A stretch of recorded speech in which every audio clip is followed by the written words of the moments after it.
पुण्यात्माओं, परमात्मा स्वयं ही इस काल के लोक में आते हैं, अपने बच्चों को तत्व ज्ञान से परिचित कराते हैं।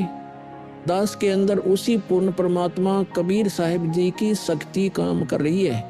आप सभी पुण्यात्माओं को काल के जाल से निकालने के लिए परमात्मा इस पृथ्वी लोक में फाल्गुन शुक्ल पक्ष एकम विक्रमी संवत 2053 9 मार्च 1997 रविवार के दिन आए और सार नाम व सार शब्द खुल कर देने का आदेश दिया, जिससे आप सभी का मोक्ष हो सके। इसके बाद इस आध्यात्मिक ज्ञान के प्रचार प्रसार में बहुत तेजी आई और आज आप सभी पुण्यात्माओं को अपने निज घर की और परमात्मा की पहचान हो पाई।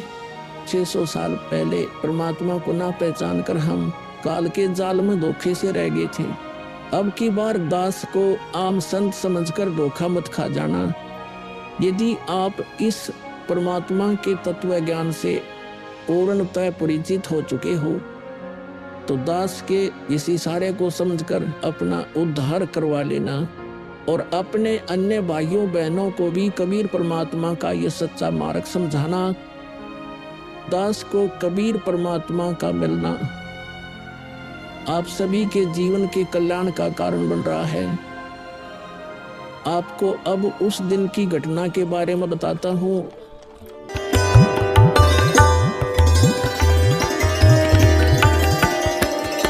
पुण्यात्माओं, परमात्मा स्वयं ही इस काल के लोक में आते हैं, अपने बच्चों को तत्व ज्ञान से परिचित कराते हैं।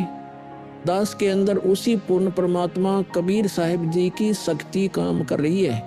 आप सभी पुण्यात्माओं को काल के जाल से निकालने के लिए परमात्मा इस पृथ्वी लोक में फाल्गुन शुक्ल पक्ष एकम विक्रमी संवत 2053 9 मार्च 1997 रविवार के दिन आए और सार नाम व सार शब्द खुल कर देने का आदेश दिया, जिससे आप सभी का मोक्ष हो सके।